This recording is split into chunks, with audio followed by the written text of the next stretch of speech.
Alright, so now we're going to be talking about data types, casting, and the input function. Before I get started on that, I wanted to briefly touch on functions. So a function is basically a block of code that you can run again and again. It's a reusable block of code. So let's say I wanted to print an intro of my name, but I didn't want to have to write the same thing out every single time. Like let's say for some reason I need to create a function that prints intros.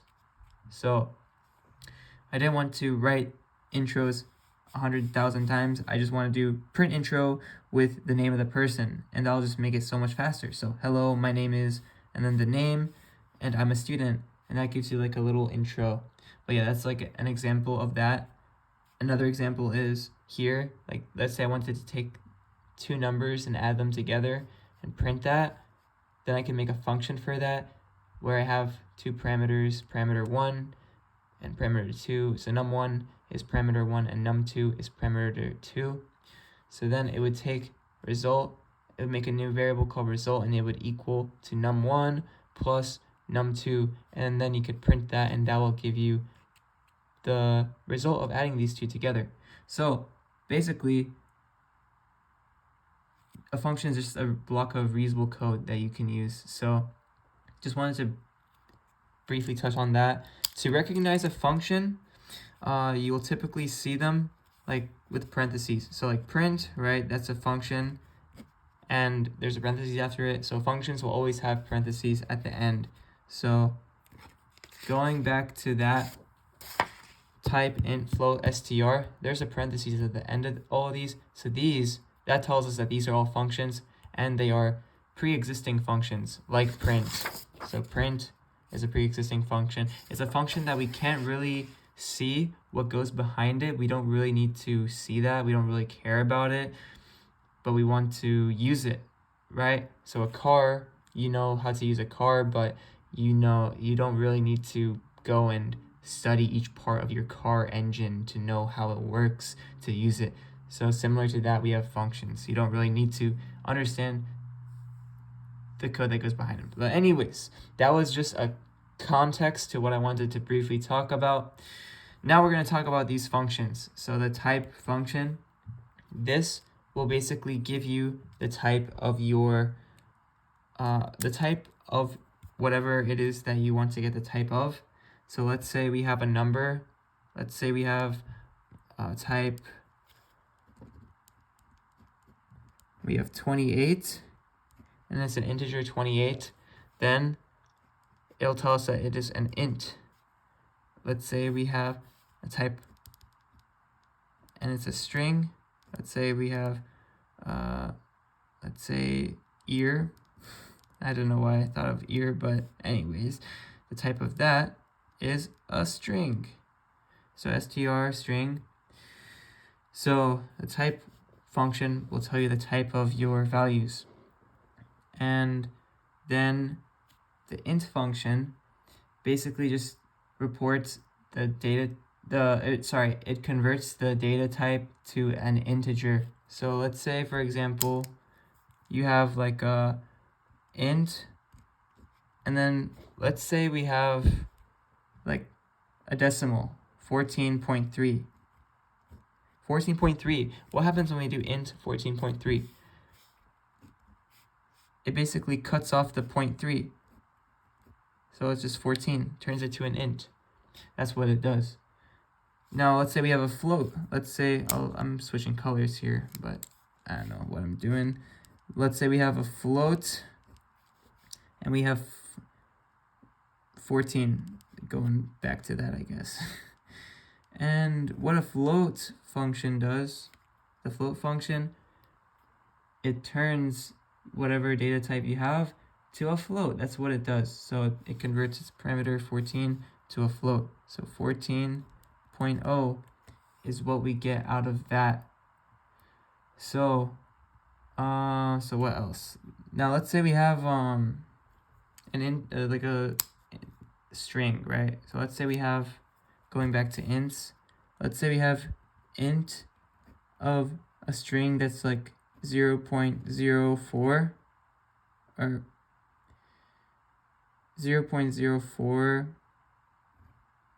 And let's say we have an int of 4. So int of 4, that will turn the string 4 to an int.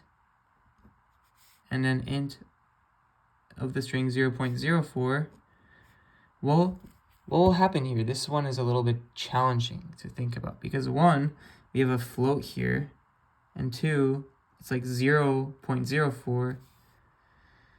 So what I like to think of is, like going back to this example, it cuts off the end, it doesn't round it. So if it was like 14.7 or 8, it would just be 14.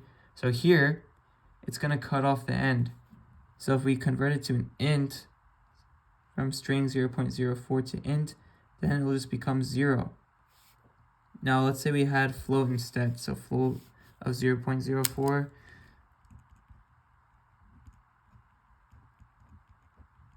of the string 0.04, that just stays 0.04 because float. So that's fine. But yeah, that's just some examples of that. Now, string. The string, this part of our functions.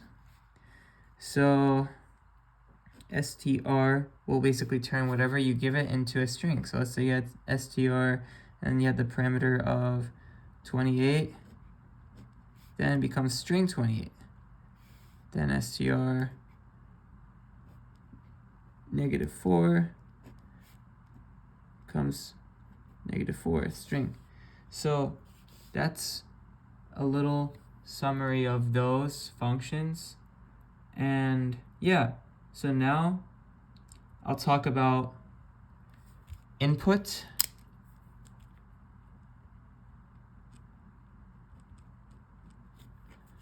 So input.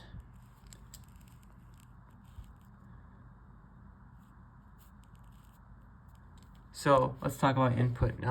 Now input is basically a method that you can use to get the input from the user.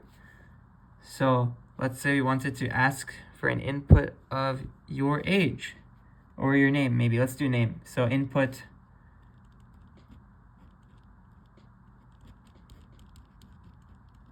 what is your name? And then after we do this, oh, I forgot one thing. Name equals input, what is your name? So when we do name equals input, what is your name? What happens is the input function gathers the name from the user by asking them what is your name, and then it will store it into the name variable. Now, what happens when you do this is, by default, the input function will always get a string. So it works perfectly with name, but let's say you wanted to do age, right?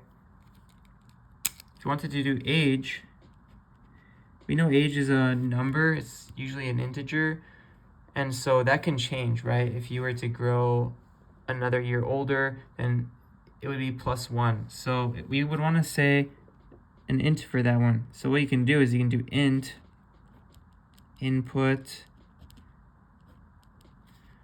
what is your age.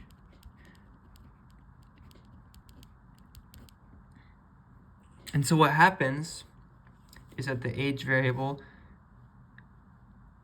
it takes the input of your age, which is what you type into the program, and by default, when it does this input part, it's a string.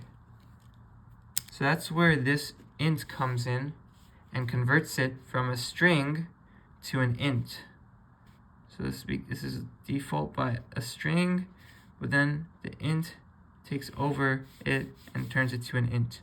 So then, yeah, turns it from like a string 18 to int 18, or string 40 to age 40, or int 40, sorry. So yeah, that's a little bit more about that. Now let's go over a quick example and talk about strawberry picking. So let's say you went strawberry picking and you have 50 strawberries.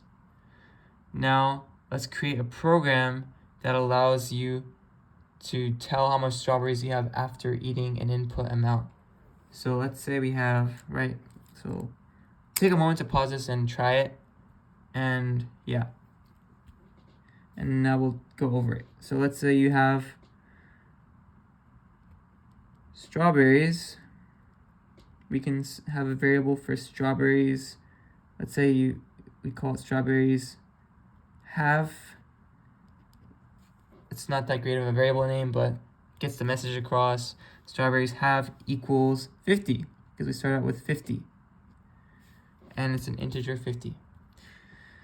Now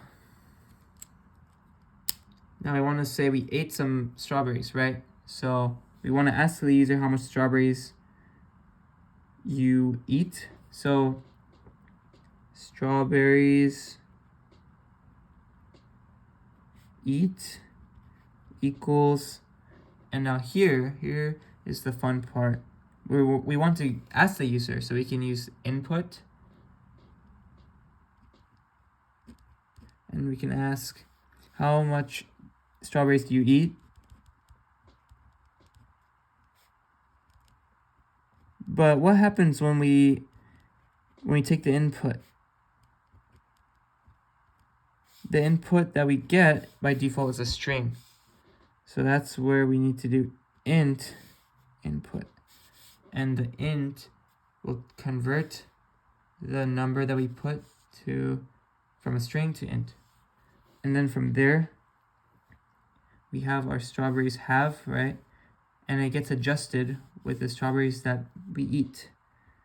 So we can say strawberries have equals the amount that we have minus the ones that we eat.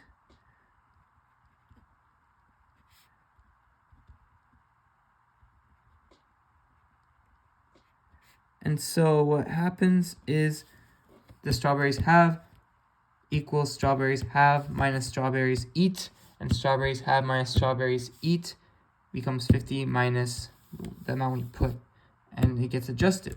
So now to print the final result and see it, we can do print. You have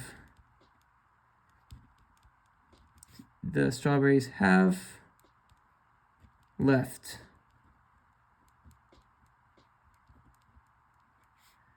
Strawberries have strawberries left. And boom, that's your little program there to solve this problem. So yeah, strawberries have equals 50, and because you have 50 strawberries at first, and then you want to ask the user how much strawberries you eat. So then you ask them that, and then you adjust the amount of strawberries you had accordingly, and then you have your result. So yeah, hopefully this video was helpful.